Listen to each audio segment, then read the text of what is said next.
Welcome to this week's edition of In the Clubhouse with EMD Baseball. I'm Andy Kirikides, joined by my wonderful co-host, Keith Glasser. Keith, how we doing? Great, how are you? Good. I see you're repping Chamber Sports Performance. Shout out Scott, Red Fox. Sure. Today's topic for the Monday short is free bases. We're going to talk about the importance of it, and the reason we're going to talk about this, while it may not be fully devoted to recruiting, it is an important baseball topic, but there's been an epidemic of walks in college baseball, and I think it's worth touching on.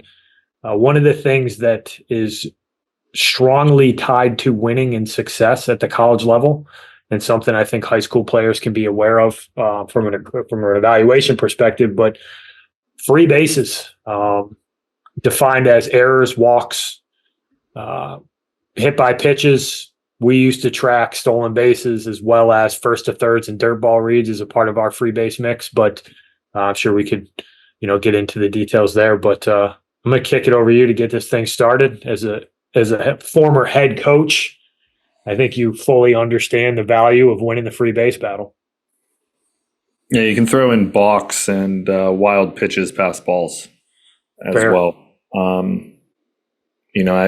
I never tracked first to third.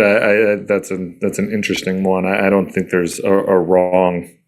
Adding it or subtracting is wrong, but I think the core would be walk, hit by pitch, balk, wild pitch, pass ball, stolen bases, things that are preventable on the defensive end of things. I guess we can get into first and thirds later, but for argument's sake, the generally speaking, if you win the free base battle, you're going to win that game 90-ish% of the time. The more free passes that you can limit from a defensive standpoint, and the more free passes that you can earn yourselves from an offensive standpoint, or create a little bit more on the offensive end of things to put more pressure on the defense and do those types of things, the more opportunities you're going to have to score, right? So the whole idea is that if the more opportunities that we have guys on second and third base, the more increases the likelihood of us being able to score. Errors is the other one. We forgot Andy as I'm speaking about this. So the big part of college baseball is that you want to be able to limit those free passes while increasing your opportunities to be able to amplify your chances when you get those free 90s. Right now there's a lot of hit by pitches and wild pitches walks that are going on in college baseball. That's why you're seeing a lot of games where there's like 10 hits and it's 17-12. There's the more free base runners that are on, the more opportunities there are for a team to score. So that's why you're going to see a lot of out of control games when you have guys that aren't necessarily being able to command the zone and throw pitches for strikes, or, let's say they can't field the baseball. If they're not going to field it clean and take care of it, it's going to lead to more chances for the offense to be able to score. It leads to more stressful pitches on pitchers' arms, and so on and so forth. You're into the bullpen, you're throwing guys that may not be, you're into 12, 13, 14, 15 if you're a midweek game. If you're into a conference series, then it's where you get into the nuance of what happens there. Like, sometimes you might just have to wear it as the one or the fifth guy out of, like, they're going to go to someone else and say, this game's lost. We're going to save this for games 2 and 3 to see if we can salvage the series, which happens. Like, you've seen, I think a couple weeks ago, Mississippi State outscored Florida, I believe, in the series and lost the series 2-3. So like you can get boat raced one game and kind of throw caution to the wind and try to save it for the other two. So, there's a lot of, it's the game within the game there, but one of the biggest things that you'll hear when you get to college is like, and everyone phrases it differently, right? Like I called it free 90s, some other people call it free bases, whatever it might be. But the concept is essentially the same, that you want to be able to give yourself the most opportunities to be able to score. And when you can force a lot of free 90s for yourself and limit them for the opposing team, you're going to put yourself in a spot to win. And I'm dead serious. Like, I tracked it. I know Case talked about it. You've told, like, I tracked it at RPI. Like, we won about 89% of the games that we won the free base battle. And obviously, in there, you're going to lose games where it's, 5-4, right? Like in a free base path. Like there's going to be other times where like you might give up 5 free passes and you got 13 that day. So there it's a huge mix, but when you win it, you're gonna win that game 90% of the time.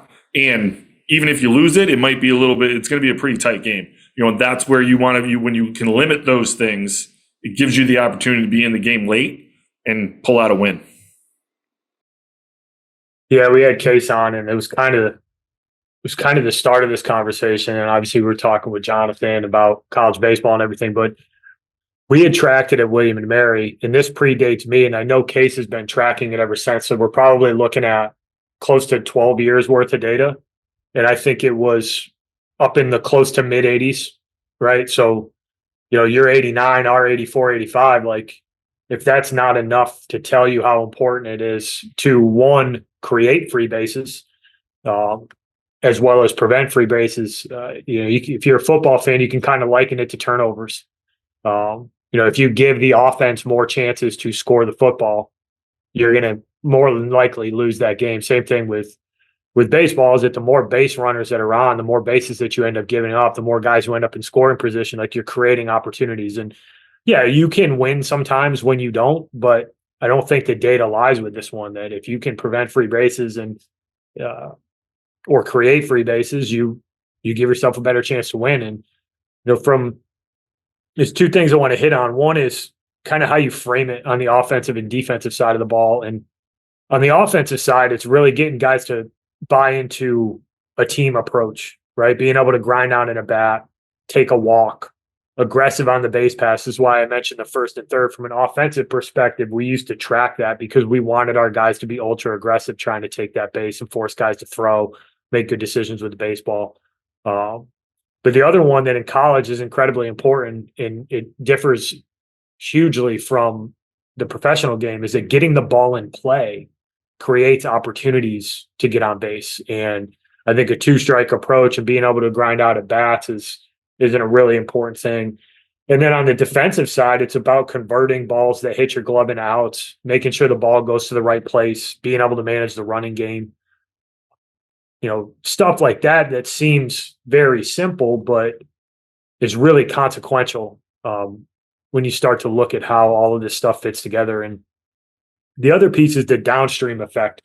And you were hitting at this, is that every time a guy walks, or every time an error happens, or a pass ball, or a first to third, like those situations become, you either got more base runners or it's a higher pressure situation. Like, as well as I do, pitching out of the windup versus pitching out of the stretch is two totally different balls of wax. The level of concentration, the level of effort, the level of stress, that's impactful.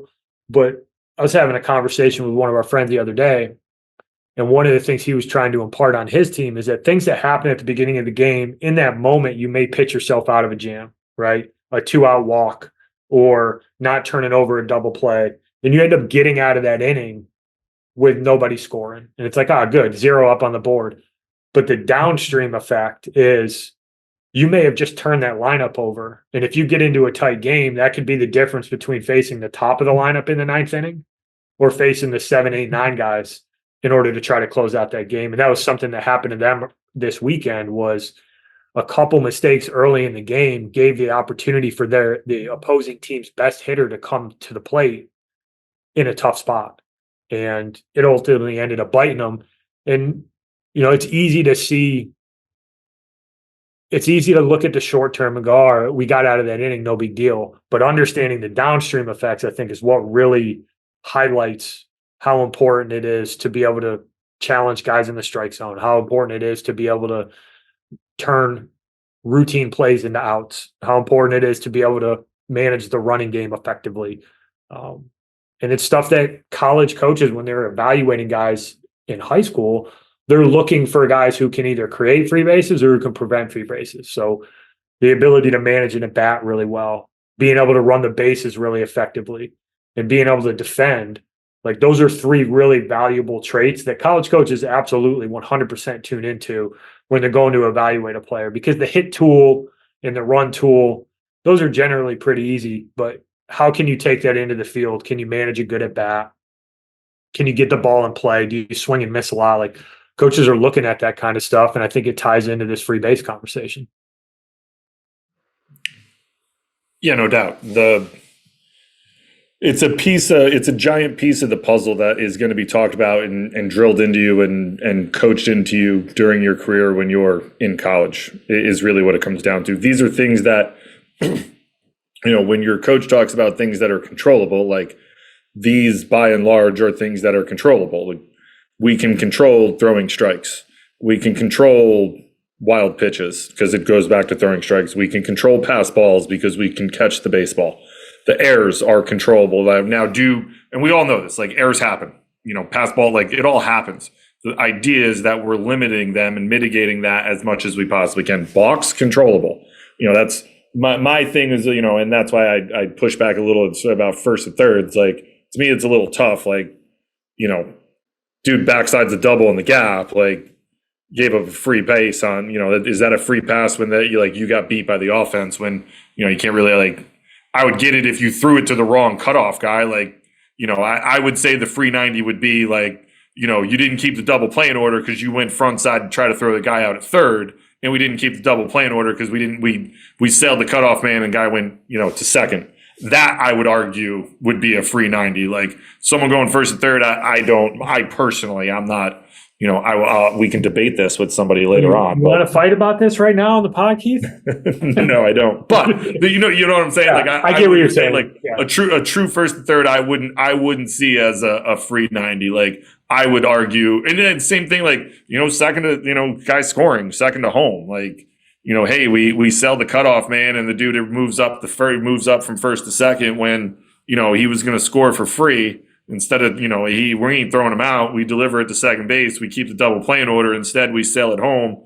Dude is free at second. Now they got another guy in scoring position, which is what you're trying to do offensively, right? So, like, I would argue those would be more likely. But those are, it's all situationally driven, and these are things that you're going to talk about when you get to practice and things that go on in games. And, there's so much that goes into it that, that to me, like being able to control those types of things, and when you can, and you do a really good job at it, like it's always going to put you in. I'm not like, yeah, you're going to win 90% of them, but like you're in that 10% that you're losing, like you're in those games by and large, right?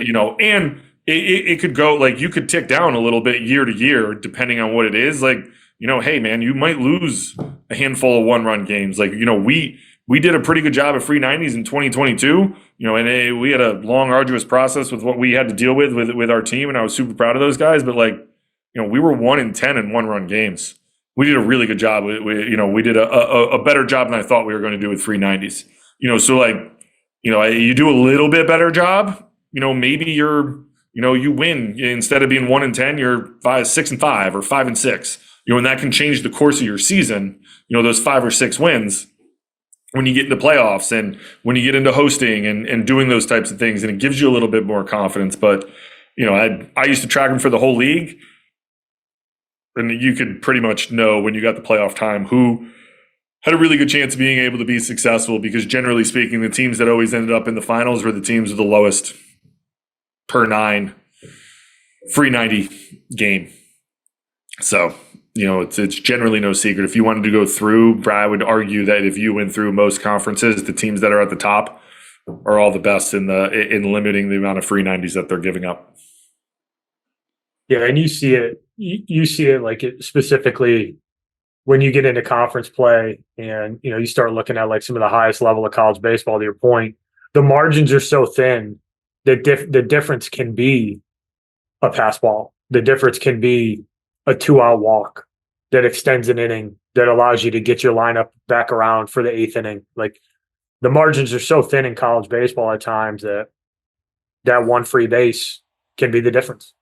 Well, it is. I mean, I think it was 643 charts they came out with a couple years ago. Like, 50% of your games at the Division I level, and I did it for us when I was at RPI. Like 50% of our games were one-run games. Like, and what's the difference in one-run games? It's how many free passes are you giving up and how many are you limiting? Like, that's an easy way to be able to be on the right side of the win column when you're in those tight one-run games. Like, we didn't walk. We walked one guy. We hit one guy. They hit four or they walked four and hit one.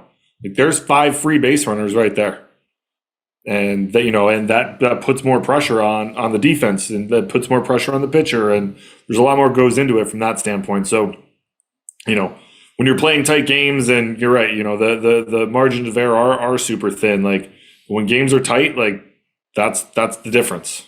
It could be 2-1, it could be 15-14 with the way it's going. So, who knows? But the point is, limit your free 90s, give yourself a shot. You'll be in every game, and if you win the free 90 battle, odds are you're going to win that game at least 75% of the time. I'll take those odds, Coach. I'm only a betting man sometimes, but I'll bet on that. Well, you summed it up well. Thank you for listening, everybody. Tune in next week. We'll talk to you then. Thanks for listening. Thank you for listening this week. If you're watching on YouTube, go ahead and hit that subscribe button and smash that like button for us. Check us out on Apple Podcasts, Google Podcasts, as well as Spotify. You can follow us on Twitter and Instagram at EMD Baseball. If you want to find out what me and Keith do to help families and players navigate the recruiting process, go ahead and check us out on emdbaseball.com. Take a few minutes to check out our new online academy. I promise you'll get some good information out of that. Thanks again for listening. Check in with you next week.